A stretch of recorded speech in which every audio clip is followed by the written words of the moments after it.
You've found just stories, simple, heartfelt moments from real lives, stories that remind us how connected we all are through love, loss, and hope. Get cozy. The stories are about to begin.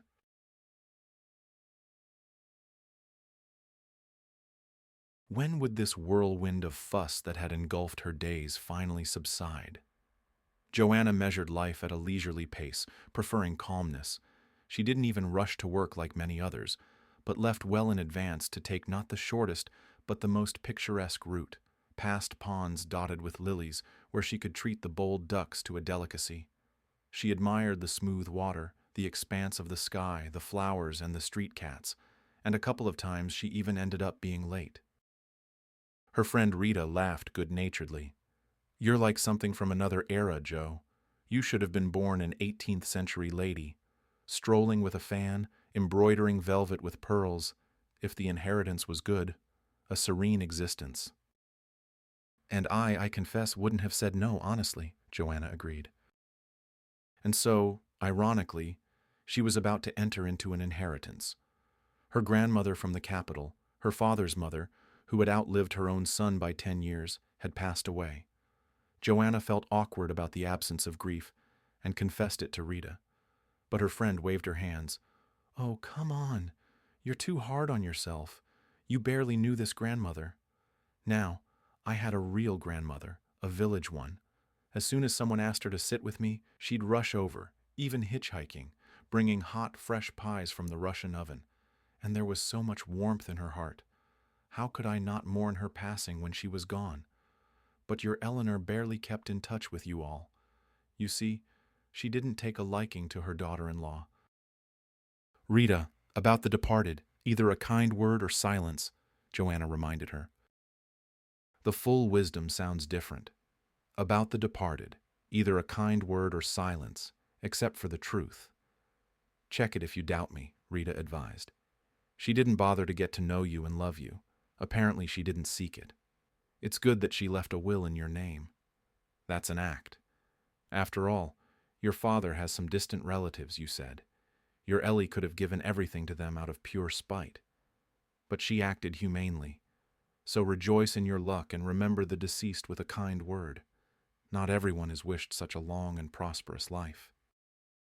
"Rita is probably right," Joanna agreed. "Rejoicing in an inheritance doesn't mean grieving the death of Grandma Eleanor." Joanna's mother, Eugenia, called her mother-in-law the Queen of Spades, absolutely without a trace of malice or offense, with a hint of respect. Eleanor was a lady of exactly that type. Perhaps it was a skillful game, but now she had taken that secret with her.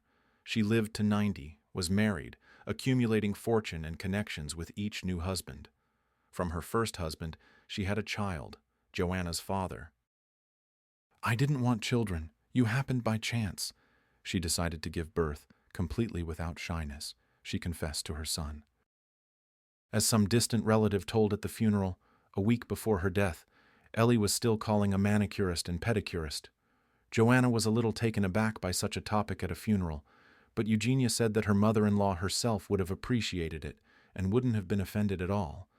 Rather, a satisfied smirk would have flickered across her inscrutable face. In the open-plan carriage on the way home from the funeral, Joanna asked her mother, "Mom, how did you manage not to feel aversion towards Grandma? I understand intellectually that you shouldn't attach importance to your mother-in-law's words, but sometimes I just hate her." "Joe," her mother smiled tiredly, "you just live too close and see each other too often. Pauline is a decent woman, but she doesn't have a life of her own, so she tries to interfere in yours. And why should I be offended by my mother-in-law? I'm grateful to Eleanor that she never meddled in my life with your father, never tried to break us up, although most of her friends were sure she would. They thought, since I was from a funny little province, she would constantly remind me of it. They scared me to death. But nothing of the sort happened. Eleanor was too busy with herself and her life to waste time on me. An egoistical mother-in-law living for herself is sometimes a great thing.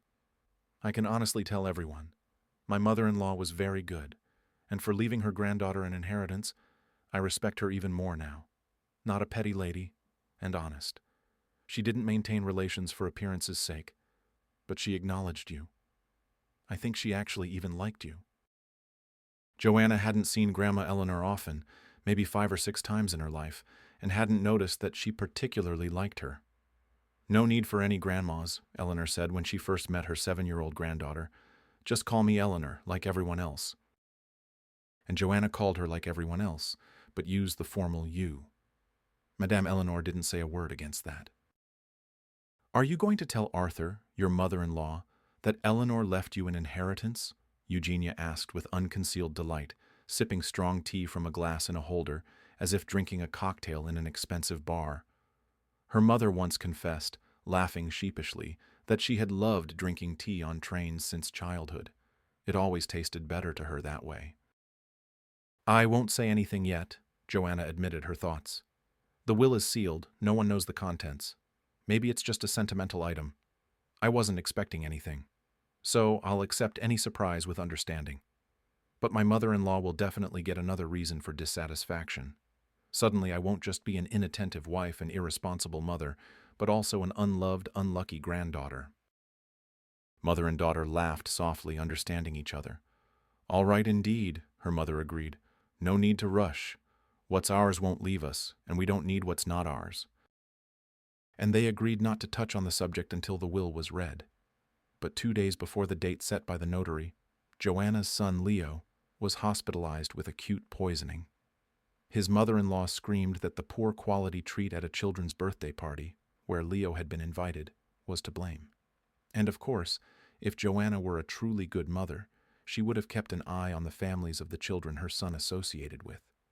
Joanna found it amusing to even suggest that a 10-year-old could develop some dangerous circle of acquaintances, but her mother-in-law nodded seriously, just to avoid useless arguments.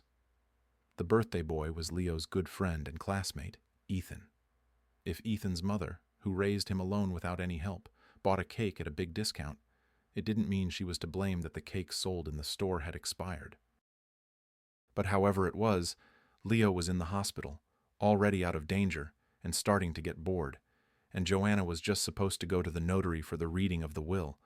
Arthur, as usual, grumbled something about her inconvenient job for a family woman, but agreed to drop by and support his son.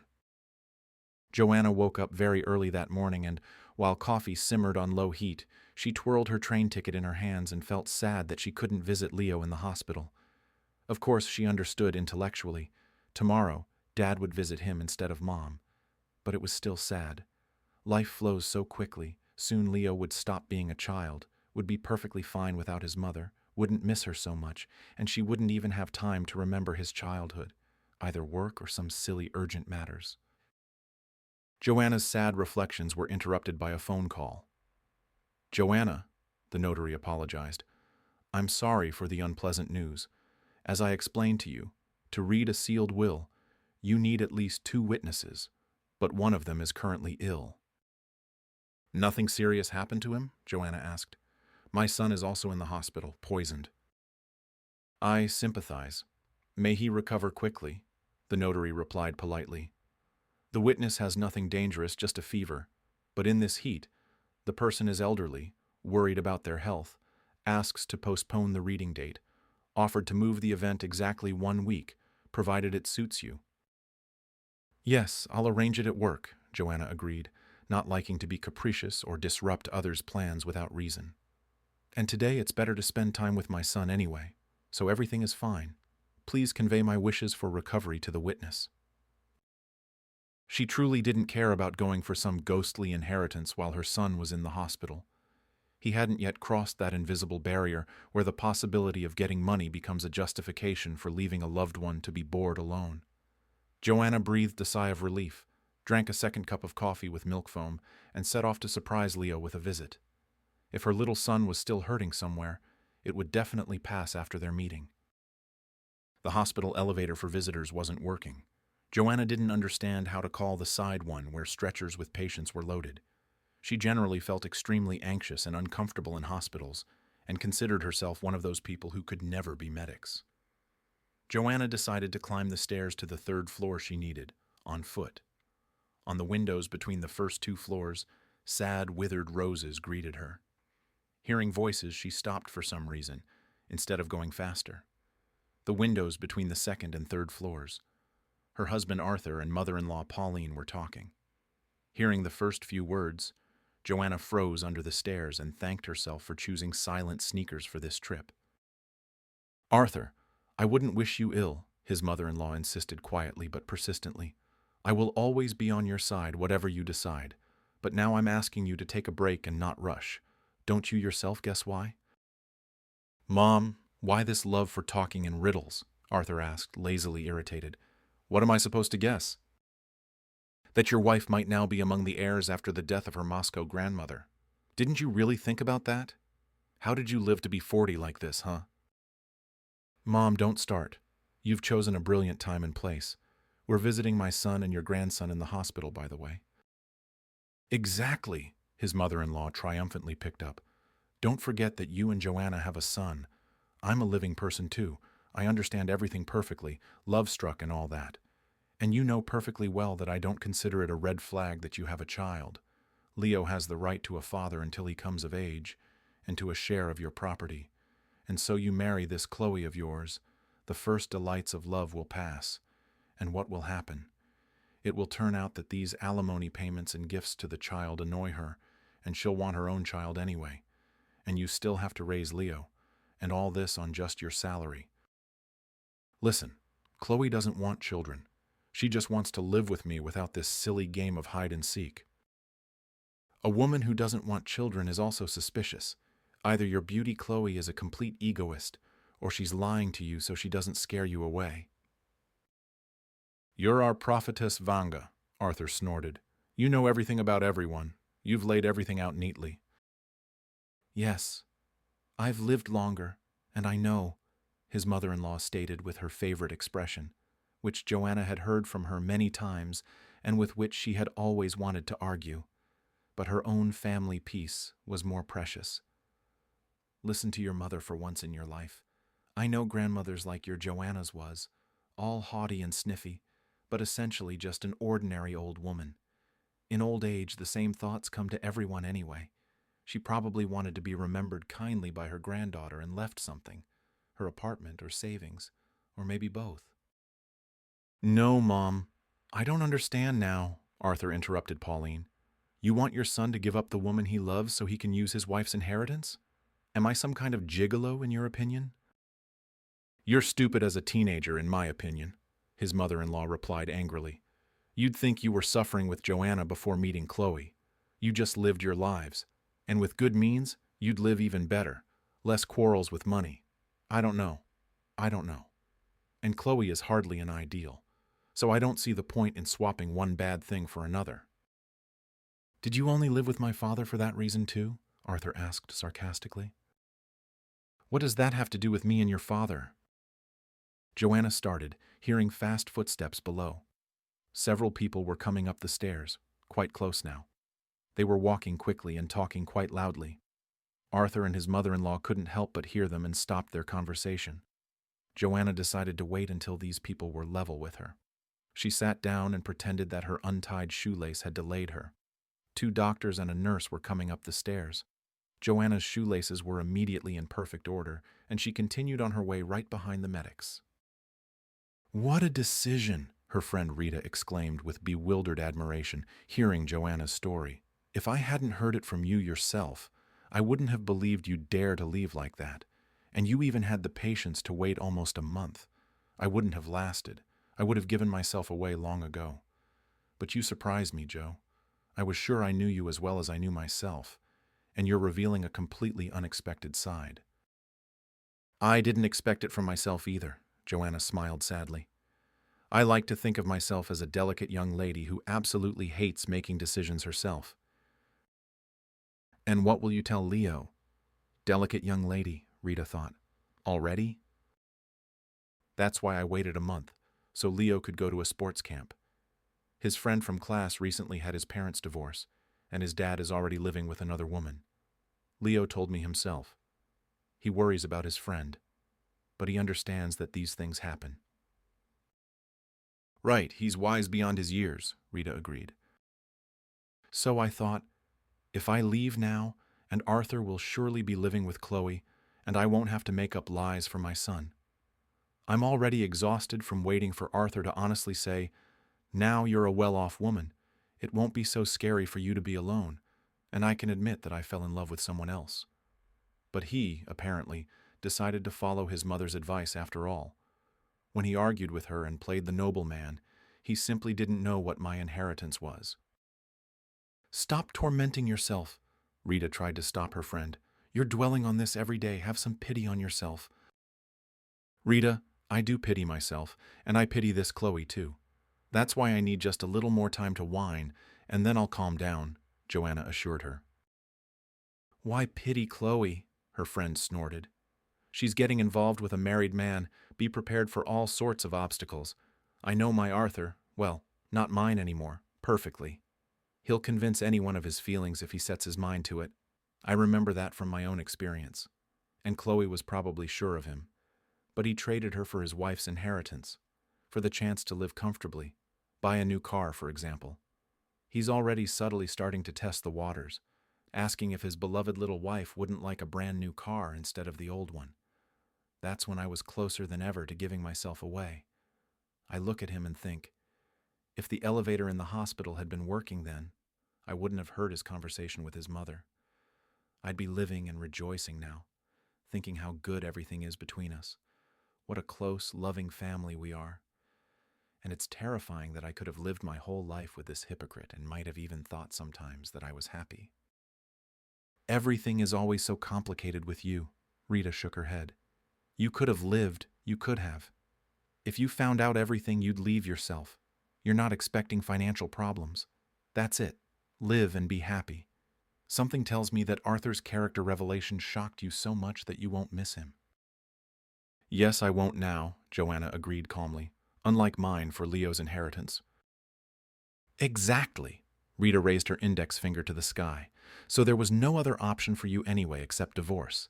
And this way at least you'll leave first with a sense of victory. Yes, I approve of your decision." To be honest, Joanna's own idea seemed very simple to her, without much imagination. When Arthur came home from work the next day, he froze in the doorway, not knowing how to react to what he saw. First, this wasn't the kind of case where a man might not notice his wife had changed her hairstyle. As long as he had known Joanna, she had always had thick, dark blonde hair almost to her waist. Now half the length was cut off, and the unusually uneven strands, styled in a lush cascade, shimmered with a rich, burning dark red color. A surprised Arthur reluctantly admitted that such changes had turned his wife into a striking beauty. Moreover, she was wearing a green dress that resembled a long, loose tank top, and it also suited her very well, although it didn't resemble her previous clothes at all. It emphasized her figure too much. Standing in front of the open closet, Joanna declared to her husband instead of a greeting, "Well, I've thrown out more than half of the unnecessary rags, and now I can leave." "Leave for where?" Arthur asked, suddenly starting to feel like some kind of fooled donkey. "To Moscow, to see my apartments, both the main one and the studio that's being rented out, and the dacha. Might as well do that at the same time. I'm thinking of renting it out for a month, maybe keeping it for myself, maybe moving there as an option, enrolling Leo in a Moscow gymnasium." "Are you going to decide this alone?" Arthur asked pointedly about Leo. "No, of course not," Joanna reassured him. "You are his full parent, and that will always be the case. As for my property and bank deposit, of course, that's my decision." "And they gave you vacation just like that?" Arthur snorted disbelievingly, trying not to betray his complete confusion. "You yourself used to assure me you were indispensable." "I'm surprised. I asked for vacation, and they gave it to me right away. Maybe the management suspects I might quit now and are trying to keep me with good treatment, although thoughts of quitting and moving are indeed visiting me more and more often." "And you didn't even think to share them with me? Or at least warn me that you were going to Moscow?" "Perhaps only tomorrow, so you can consider yourself warned in advance." "And how long do you plan to stay there in your capitals? You were already there a month ago when the will was read. Are you just going to hang around every month?" I don't know exactly yet. There are too many things to do, and I'm inexperienced in such matters. Grandma's lawyers will advise me. Understood. Well, it had to be done sometime. Arthur shut down. Did you think to prepare anything for me to eat? At least for 5 days? Arthur, well, the whole freezer is full. Cook whatever you want. Don't you think you're behaving badly? Arthur tried to go on the offensive. I don't think so, Joanna smiled amicably. What, are you deliberately trying to quarrel? This sudden change. You've adopted this new tone in conversation. Do you feel rich and independent? Don't envy me so obviously. Joanna winked at her husband just as amicably. I'm genuinely tired and don't want any quarrels or confrontations. I just want to pack calmly and leave on business. Fine, leave. Just don't be surprised by what you see when you get back. Excellent, Joanna smiled carelessly. Relax.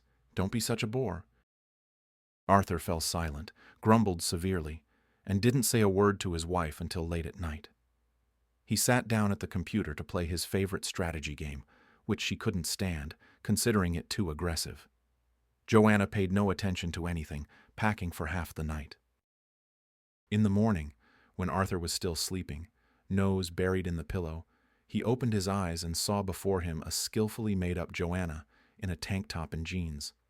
Bye-bye, I'm off.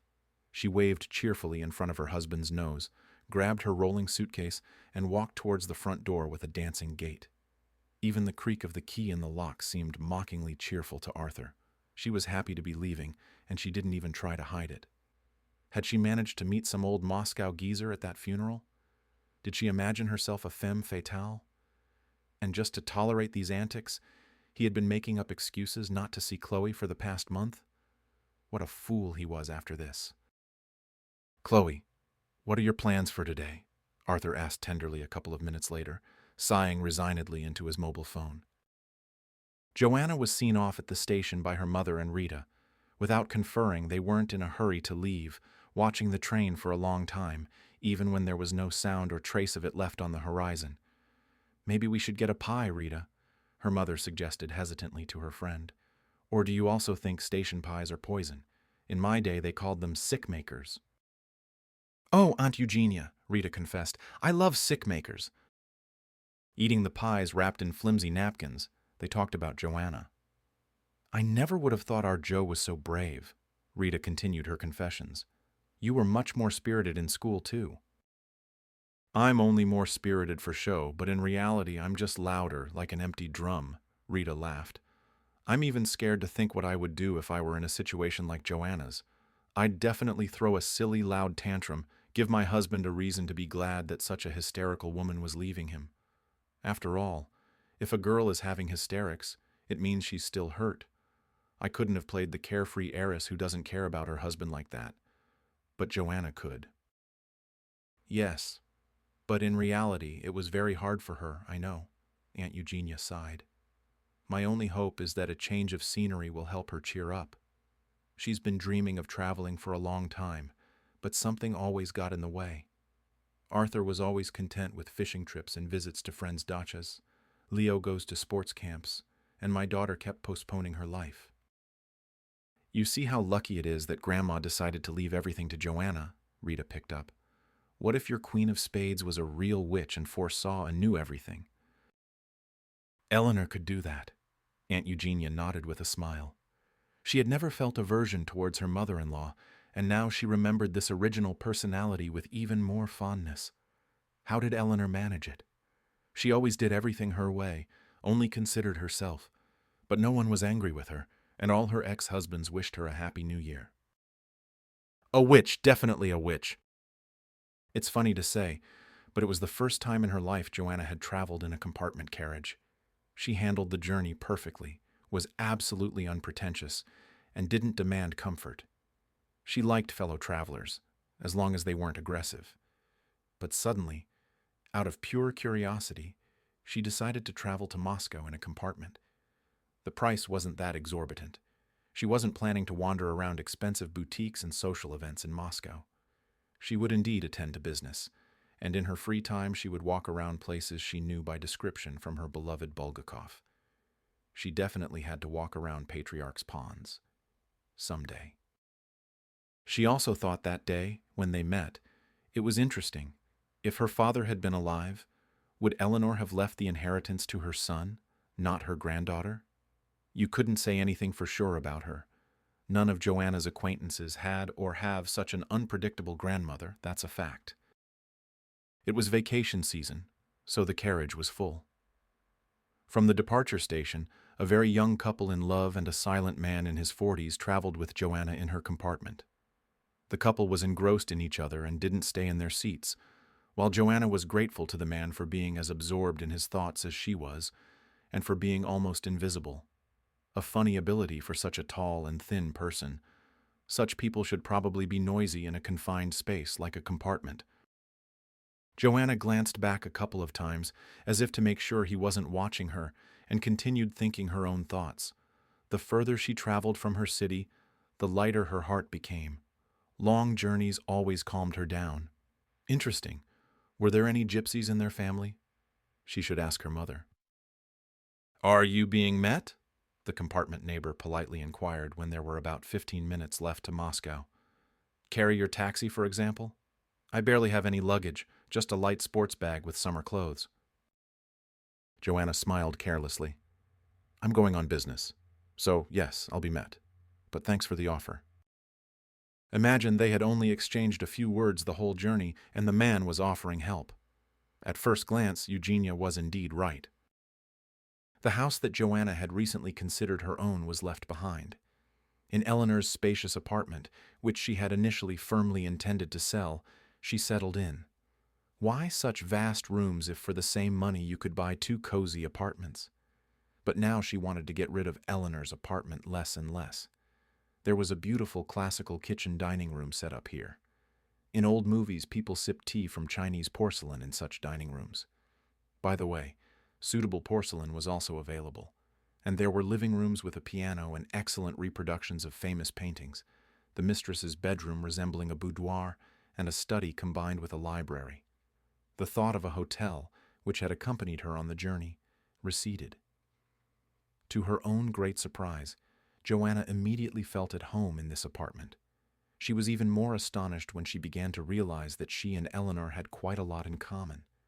Joanna wouldn't want to change the curtains on the windows, or the dishes, or the paintings and photographs on the walls.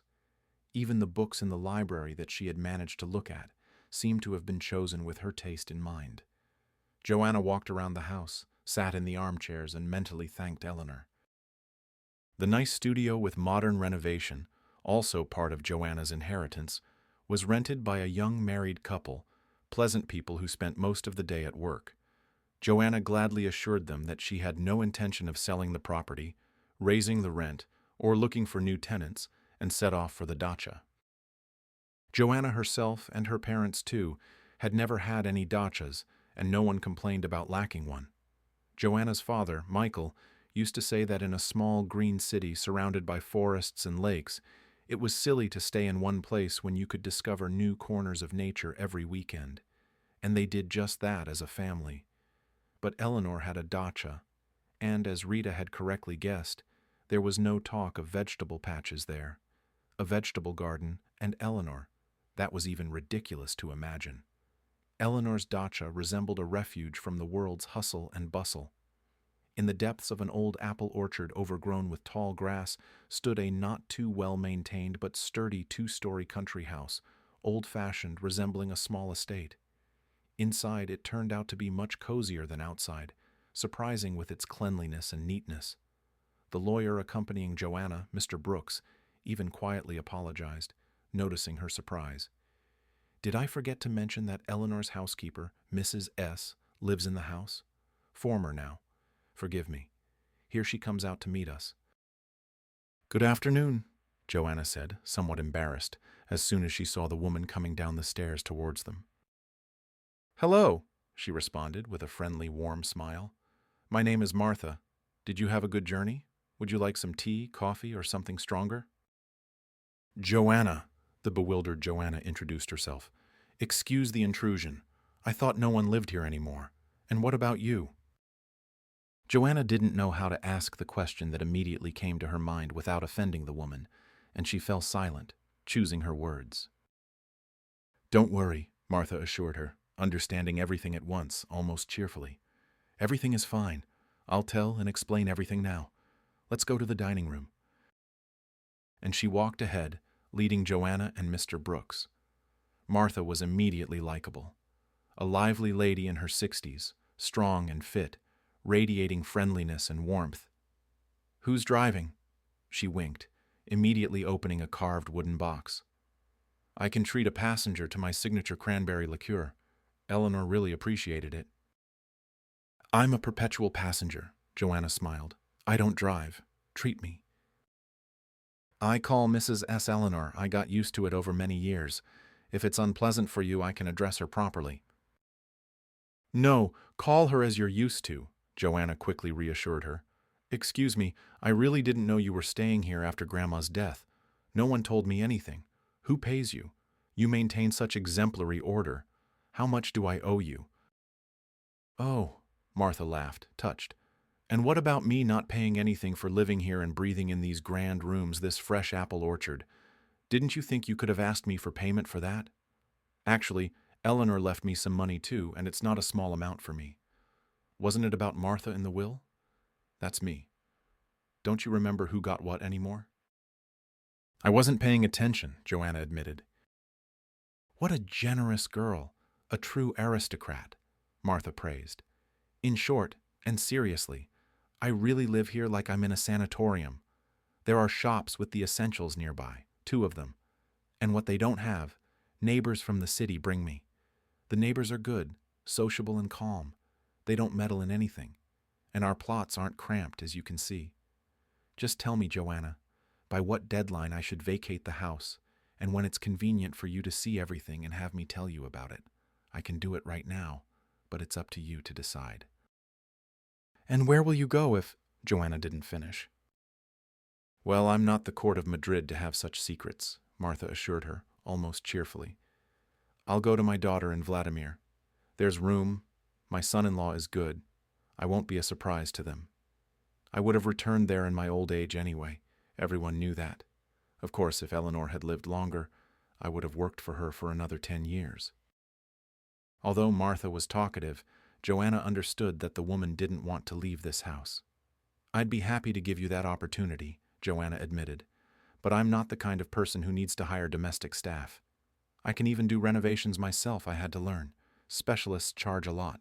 Please forgive me." "What apologies, my dear girl," Martha was touched again. "But I would advise you not to decide what to do with all the property right away. Think about it a little. Another month or 2 will pass, the first bewildered passions will subside, and everything will fall into place in your head." "Absolutely agreed," Mr. Brooks said approvingly.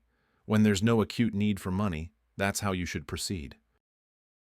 "That's what I'll do. Thank you, everyone," Joanna decided cheerfully. "And then let's walk around the house. Will there be apples there too?" "Plenty," Martha assured her. "I do take care of the trees." Mr. Brooks asked permission to stay in the garden in an old rattan armchair, smoke, and make a couple of business calls, while Martha began showing Joanna her new possessions like an experienced estate guide. "I don't know what I'll sell now," Joanna said, half joking, half serious. "I like Grandma's apartment, and I like this house too. And for the money the tenants pay for the studio, I work for a month in my city." "That's what I'm saying. You have something to think about," Martha waved her hand. "And what if I ask you, while I'm thinking, to find tenants for this house? How do you feel about that?" "You're the owner. It's up to you to decide," Martha didn't immediately realize. "You didn't even ask me." "No, you misunderstood," Joanna explained. "If I ask you to stay here, look after the house, and keep it clean for the tenants, would that suit you? They'll pay me rent. I'll pay you a salary from that money, and the house won't be abandoned while I sort out my affairs and problems. My father used to say that a private house shouldn't be left without people. It deteriorates and falls apart faster that way." "Your father is right," Martha declared, pleased to have found a like-minded person. "Houses aren't just apartments in an anthill, a human hive. They're different. They have their own soul. And I won't be coy. Such an offer would suit me very well. But you understand, Joanna, there's a delicate point here. I'm a living person too. I have to like your tenants. And they shouldn't find me repulsive either. For the position of a housekeeper, this is an important point. In an office, you can ignore everyone and just earn money. But here it's close proximity, living under the same roof. I wouldn't even think of moving someone in who you don't like, Joanna said, surprised. I'll send everyone here so you can look at each other and decide if it works for all of you or not. Agreed? That you've already seriously decided to rent out the house like that? Martha was taken aback. And is that a bad decision? I have to put something in order during this visit. Otherwise, it will turn out that I just came for a change of scenery. Well, sometimes you need that too, her interlocutor said with conviction. To rest from work, from household chores. Forgive my immodest question. Do you have a family? I have a son, I have a mother. I also have a husband. For now he thinks he's still here, but for me he's almost an ex. Oh, I see, Martha commented cautiously, looking at Joanna sympathetically, but she didn't dare to ask further. Joanna suddenly felt like telling this woman everything in brief. An ordinary affair. He met someone else, wanted to leave the family. I accidentally overheard my Arthur telling his mother that he chose to live with the woman he loved, and his mother-in-law was persuading him to wait, just in case I got a good inheritance. Her son was indignant about what kind of honest guy his mother thought he was, what kind of honest guy I was married to. Is that what you thought? Martha asked again. Yes, Joanna confirmed, but it turned out I was wrong. Perhaps the scale of my inheritance was too much for the guy. Neither I nor he nor anyone in our families were ever particularly wealthy.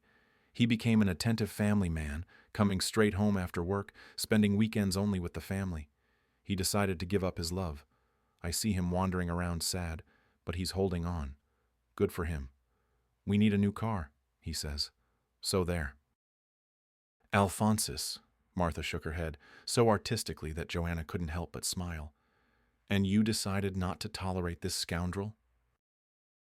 Yes. I decided to free him from forced lying. He could have hated me so much in a few years that he would have poisoned me, like in old English detective stories. Joanna snorted. And you're a clever girl, Martha simply approved. I would have done the same. Have you completely said goodbye to him, or have you just left for now to think things over? I've just left for now. I just informed him in the evening that I would be leaving in the morning. I wanted to see his reaction. It was interesting. I saw it. Now I'm even more confident in my decision. I'll return when my son comes back from sports camp, and I'll announce to Arthur that I've found someone else here. Let him prepare for a divorce. And there isn't one yet, of course? Joanna laughed, surprised. Why, of course? Her interlocutor snorted. Such a charming girl is unlikely to go unnoticed even for a day, and I'm not flattering you. Female laughter. Mr. Brooks emerged from behind a shaggy currant bush. Joanna, excuse me for interrupting your pleasant company, but I'm being met at the station. If we can leave for the city in about half an hour, we'll have time to discuss everything on the way and talk about our further actions. I'll take you right to your house. All right, Mr. Brooks, Joanna assured him. I've already decided everything. We can leave right now. Or would you like to stay here? Martha suggested. No plans for the evening, there's fresh bedding, the guest bedroom is in perfect order, like in a luxury hotel. And in the morning, after you've slept well, you can calmly return to the city. How do you like my plan?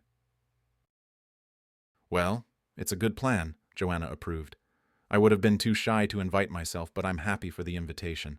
I've become quite cheeky with you. You're at your own home, Martha reminded her, tapping her forehead. And both women said almost in unison, Go on, Mr. Brooks. A very, very long time ago, probably in childhood, Joanna had slept as soundly as she did that night on the veranda of her country house near Moscow. Martha offered her to make up beds in any room of her choice, particularly urging her to take the beautiful guest room, which indeed resembled a cozy room in a country hotel, but Joanna chose the veranda. It's cooler here and the windows are huge. You'll be able to see the stars, she explained. Joanna didn't even get a chance to admire the stars. She quickly fell asleep after a long and pleasant day. And the next morning, upon returning to the city, she sat down to draft an advertisement for a real estate website about renting out the country house with the services of the live-in housekeeper and a large plot occupied by a picturesque garden. She pondered how best to formulate the wishes for the tenants and suddenly jumped at the sound of the phone ringing. It was Arthur calling. "Have you completely abandoned the family?" he asked immediately instead of a greeting. "Hello," Joanna replied with friendly indifference. "Why abandoned? I call Leo at camp every day, morning and evening, and send photos from Moscow and messages. Everything is fine with him. But you probably know that yourself. You talk to him too, don't you?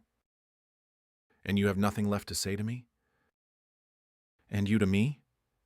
Joanna smiled into the receiver. "I've been busy with things all these days. I've sorted some things out.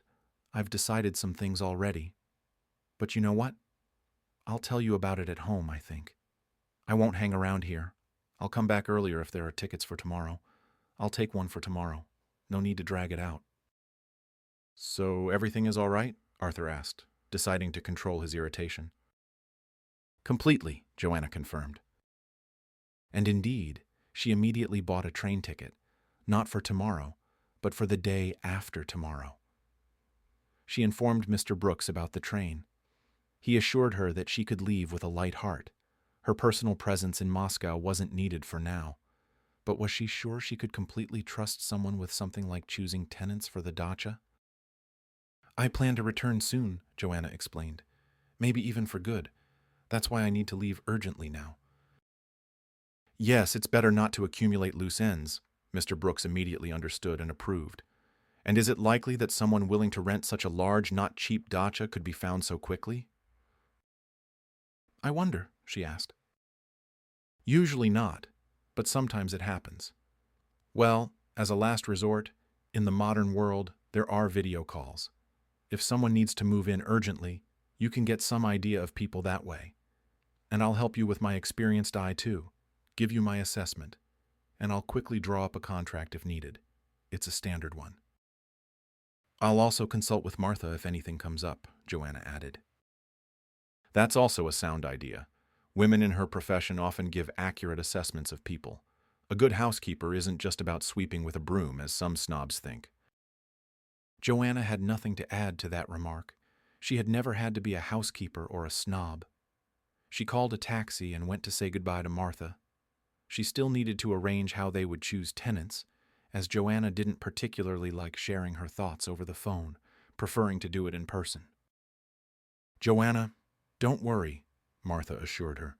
"If we really find decent people who are also willing to pay such a price, I won't let them get away just like that. I'll convince them that they won't find a better option. I can also sit with children and help them with studies. Of course, I get tired of wild ones. And I'm not a bad cook, unless, of course, people are used to gourmet cuisine. I might not cook artichokes with anchovies every day like in the best houses in Paris, but my pies and borscht are excellent, I won't be modest." "I knew right away you were a treasure," Joanna laughed. "No, the treasure here is you," Martha objected warmly, as if someone was about to argue with her. "You're offering me to continue working for the same salary Eleanor paid me in the environment I'm used to. Otherwise, I would have had to live a completely retired life. And I don't want to spend the finances Eleanor willed to me on myself.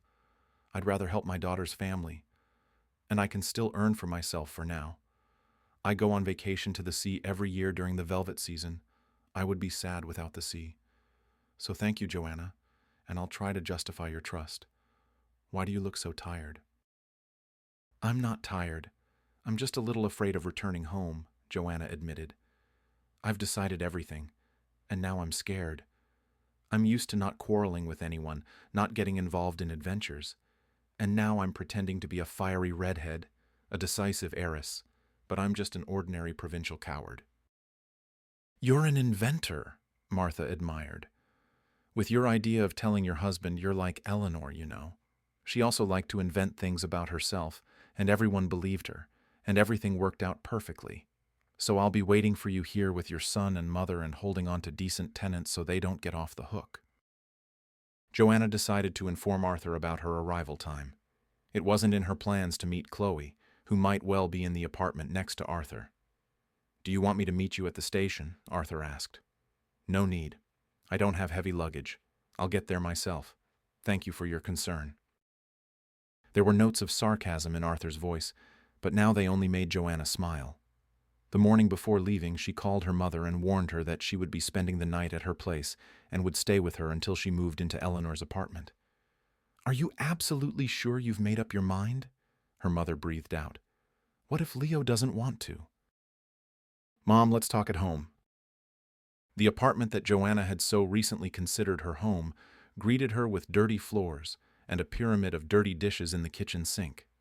A couple of fat flies circled above the pyramid, eagerly looking for something to feast on, while another pair crawled over a frying pan with leftover fried potatoes. "Hello." "It's cozy here," Joanna announced, without a hint of hysteria, almost cheerfully. "Hello?" her husband replied from behind the computer. "As best as I could after work without a wife." "Well," she shrugged, "if you like it, it's your business." "Arthur," Joanna replied amicably, "and you're not the owner here anymore?" And suddenly, as if understanding something from his wife's gaze, Arthur abruptly changed his tone. "All right, Eugenia, we've had our fun. The boss has exhausted everyone. I'm seriously thinking of quitting with this attitude. As I understand it, we're not in need now. We have time to find a decent job." "Yes, I understand everything, Arthur. I'm exactly the same. If it weren't for this unexpected inheritance, I wouldn't have dared to leave my unloved job. After all, stability can be much worse than people usually tell themselves. Now I'll take a shower, change, and go quit." "You've just started your vacation. You could have gone somewhere," Arthur reminded her, puzzled, clearly not understanding what she was getting at. "I'm not a viper," Joanna explained. "My boss hasn't done anything bad to me that I should play such a trick on him. By the time my vacation officially ends, he might find someone else for my place." "But mundane matters can wait, Joe. If you're talking about the mess in the house, yes, I admit I'm guilty. You've never been a bore and haven't made a fuss over trifles. And I'm not going to change now," Joanna confirmed. "Anyway, there's no point in preparing for such announcements for long. It's better to be direct and honest. We need to get a divorce, Arthur." Her husband got out of the computer chair with an unexpected crash. "So, is that a condition of the will or something?" he asked with a smirk, hiding his irritation. "Arthur, I wouldn't joke about this if you know me at all. I've met another man and I don't want to live a double life." "And carefree heiresses love sweet boys," her husband sneered dismissively, putting on a sickly sweet smile. "What kind of boys?" Ignoring the sarcasm, Joanna continued, "And Madame now moves in circles where it's indecent to have husbands like me. Only status matters." "Arthur, I'm not insulting you, and I hope for understanding. I've simply met another person. The same thing could have happened to you. I'm not claiming anything at all. I'll only take our and Leo's things, clothes, and toys." Arthur shook off his mocking macho pose and stared at his composed wife, suddenly realizing in an instant that she wasn't joking. He breathed out his last vengeful trump card. "You won't get anything from me for the child." After midnight, discussing her divorce and resignation announcements with Rita and her mother, Joanna smiled sadly. "I never would have thought it would be harder for me to upset my boss than my own husband. I thought the hardest question would be about my son. But Arthur only remembered Leo in connection with money when he said he wouldn't give anything for him." "Well, he'll have to pay alimony by law anyway," Rita sighed mockingly. "Don't play dumb. You know perfectly well that's not what I mean," Joanna brushed her off. "If it weren't for this inheritance, I never would have known what kind of person I lived with for 12 years. That's what scares me. Generally, into what kind of relationships—" "Oh, girls!" Her mother, acting as an arbiter, took both their hands. "Then none of us should get involved in anything. When we love, we all want to believe in the best. And we do believe. Otherwise, life on the planet would have died out long ago." "Joe, Aunt Eugenia, let's just have a break from complex philosophy for once," Rita smiled forgivingly. "You're lucky, Joanna, that you not only learned Arthur's true nature, but also left him yourself, without damage to your self-esteem. He now has only one consolation left, to invent a beautiful legend for Chloe that he left you for love. I truly don't care, Joanna waved her hand. It's like a weight has been lifted off my shoulders. I promised my boss to stay for a maximum of a week until I quit. He wants me to hand over my duties to a new employee. It seems he already has someone in mind. I agreed. A week isn't a year, and I'll go back to Moscow to look for tenants for the Dasha and a good school for Leo. I still need to think about how to prepare him, what to say. I'll help, her mother assured her. I'll think of something too, Rita promised. As Joanna somehow anticipated, there weren't many people interested in renting such a large house. For the summer, people are content with a small house and a gardening cooperative, Martha said understandingly. And in winter, not everyone is ready to live outside the city. If it weren't for my salary, you could lower the price, and tenants would be found right away. I feel like I should start packing for Vladimir.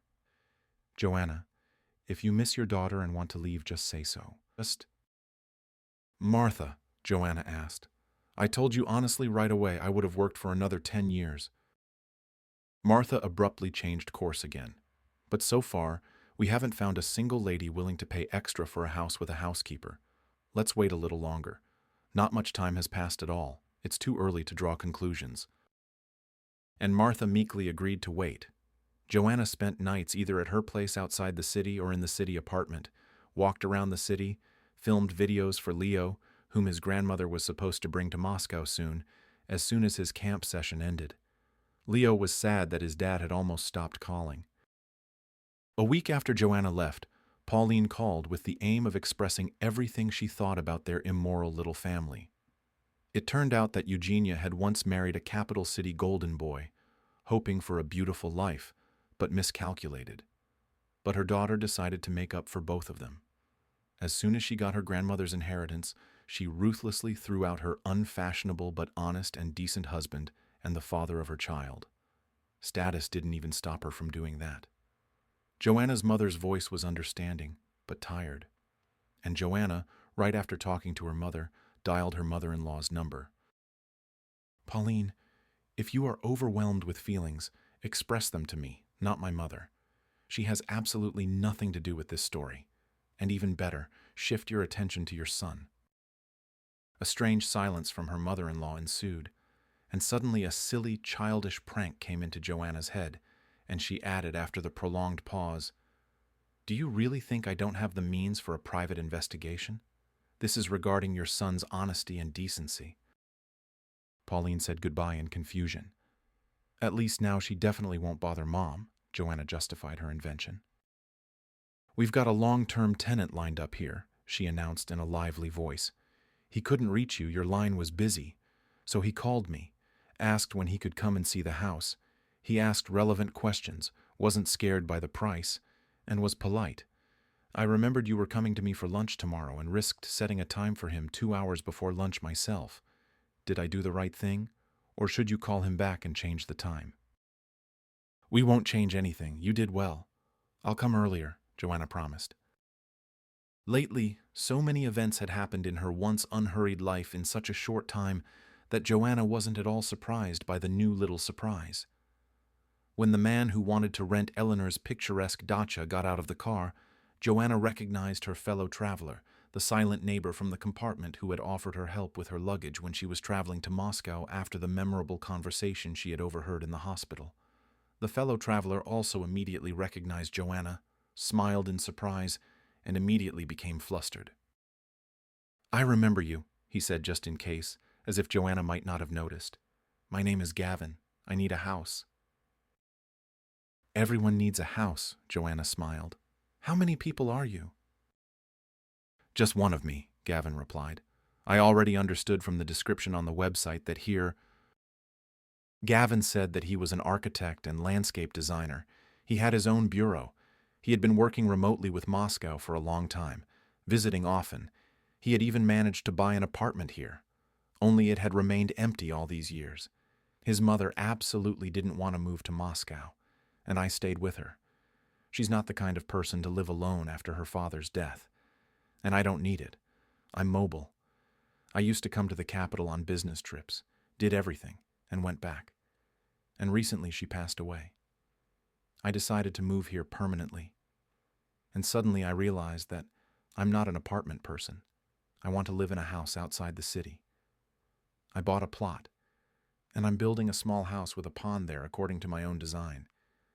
And while it's being built, I decided to rent a place. Martha immediately and unconditionally liked Gavin, and she invited him to lunch directly. Joanna and I are actually having lunch here, and we don't intend to go hungry and wait for you to leave. So, welcome to the table. I can't refuse such an honest and heartfelt invitation, Gavin said happily. It's such a joy, a house with its own Mrs. Hudson.